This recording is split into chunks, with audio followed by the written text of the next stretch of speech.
እንዴት ናችሁ? ከዓለም ዙሪያ ወደ እናንተ የምናደርስላችሁ ሳምንታዊ የማራኪ ገጾች ተረካችን ተጀመረ። የብርጋዴር ጄኔራል መንግስቱ ነዋይ የመጨረሻው የይግባኝ ቃል። መጋቢት 1953 ዓ.ም የከፍተኛው ፍርድ ቤት የወንጀል ችሎት ዳኞች በብርጋዴር ጄኔራል መንግስቱ ነዋይ ላይ የሞት ቅጣት ፍርድ ካስተላለፉ በኋላ ይግባኝ ይሉ እንደሆን በተጠየቁበት ጊዜ የተናገሩት ታሪካዊ ንግግር ነው። እናንተ ዳኞች የበየናችሁብኝን የሞት ፍርድ ያለ ይግባኝ ተቀብያለሁ።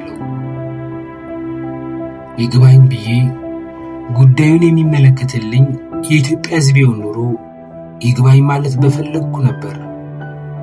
ነገር ግን እንደማይሆን አውቃለሁና በይግባኝ የአፄ ኃይለ ሥላሴን ፊት ለማየት አልፈቅድም። በእግዚአብሔር ስም ተሰይማችሁ በተቀመጣችሁበት የፍርድ ወንበር ላይ ከመቀመጣችሁ በፊት በእኔ ላይ የምትሰሩትን የዛሬውን ፍርድ ታውቁት እንደነበር ሳስብ ፍርድ እስከዚህ መርከሱ ስታዘብ ሐዘኔ ይበዛል። ለኢትዮጵያ ሕዝብ አንድነት ነፃነትና እርምጃ የተነሳ ወዳጅ ነኝ እንጂ ላፋጅ የተነሳውን በላይ አይደለሁም። የምፈልጌ ቢሆን ኑሮ ማንም የማይወዳደረው ሰራዊትና መሳሪያ ሳላጣ ዛሬ ከዚህ ከእናንተ ፊት ለመቆም ባልበቃውም ነበር። እኔ ከአፄ ኃይለ ሥላሴ ድንኩሾች ያነሰ ደሞዝ የሚያገኙ ሁለት የተራቡ ወታደሮችን አጣልቼ ለማደባደብና ሀገር ለማፍረስ አለመምጣቴን የሚያረጋግጥልኝ እናንተ በትእዛዝ ያገኛችሁትን ፍርድ ለመቀበል እዚህ መቆሜ ነበር። ከኔ በፊት በግፍ የፈሰሰው ንጹሐን የኢትዮጵያ ሕዝብ ደም ብዙ ነው። በአፄ ኃይለ ሥላሴ ዘመነ መንግስት ግብ ሽልማት በመሆኑ ለመሞት የመጀመሪያው አልሆነም። ስልጣን ኃላፊ ነው። እናንተ ዛሬ በጨበጣችሁት የበለጠ ስልጣን ነበረኝ፣ ሀብትም አላጣው። ነገር ግን ሕዝብ የሚበደልበትና ስልጣንና ዕዳው የማይካፈል ሀብት ስላልፈለግኩ ሁሉን ንቄ የተነሳው። አሁንም ሞታለሁ። ሰው ሞትን ይሸሻል፣ እኔ ግን በደስታ ወደ ሞት እሄዳለሁ። ለኢትዮጵያ ሕዝብ ታላቅነት ቀድሞውንም መስዋዕት የሆኑትን አብረውኝ ተነስተው የነበሩት ጀግኖች ወንድሞቼን ለማግኘት ናፍቄያለሁ። የጀመርኩት ሥራ ቀላል አይደለም። አልተሸነፍኩም። ወገኔ የሆነው ዳው ለኢትዮጵያ ሕዝብ የጀመርኩለትን ሥራ በቅርብ ጊዜ ውስጥ ፈጽሞ ራሱን በራሱ እንደሚጠቅም አልጠራጠርም። ከሁሉ በበለጠ የሚያስደስተኝ ለኢትዮጵያ ሕዝብ ልሰራውለት ካሰብኳቸው ሥራዎች አንዱ የኢትዮጵያን ወታደር ዋጋና ክብር ከፍ ማድረግ ሲሆን ይህ ሐሳቤ ሕይወቴ ከማለፉ በፊት ሲፈጸም ማየቴ ነው። ዛሬ መኖራችሁን በማየት ነገ መሞታችሁን ረስታችሁ አሜን ብላችሁ ቀናችሁን ለማስተላለፍ በመገደዳችሁ በእኔ ላይ ስትፈርዱ በራሳችሁ ላይ ፈረዳችሁ መሆናችሁን አላስተዋላችሁም።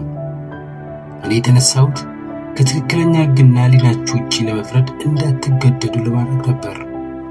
ባጭሩ በእኔ ላይ ለመፍረድ የቸኮላችሁትን ያህል 10 እና 15 ዓመት በቀጠሮ የምታንገላቱትን የድሃውን ሕዝብ ጉዳይ እንደዚያ አፋጥናችሁ ብትመለከቱና ብትሰኙት ኖሮ የኔ መነሳት ባላስፈለገ ነበር። ከእናንተ ከዳኞች የሞት ፍርድ እንድትበይኑብኝ ካዘዛቸው ሰው ይልቅ እኔ ፍርድ ተቀባዩ የዛሬ ወንጀለኛ የነገ ባለ ታሪክ ነኝ።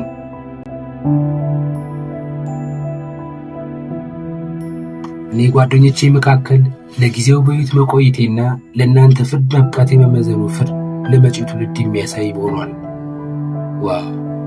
ለእናንተ ለገዢዎች የኢትዮጵያ ሕዝብ ሐሳቤ በዝርዝር ገብቶት በአንድነት በሚነሳበት ጊዜ የሚወርድባችሁ መዓት የሚያሳቅቅ ይሆናል።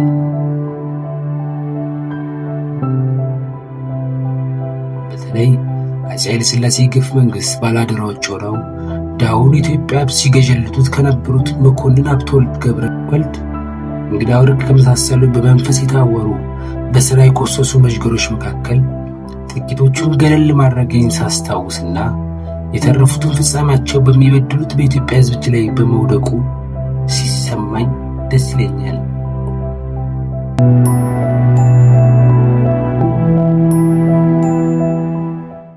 ይህ በሆነ በማግስቱ መጋቢት 1953 ዓ.ም ፍርዱ በንጉሱ ጸድቆ ውሳኔ ተፈጸመባቸው። ከባለ ታሪኮች ገጽ ሮም መጽሔት 1984 ቁጥር 4 ላይ ከታተመ ነበር ያገኘነው። ስለደረሳችሁ እናመሰግናለን።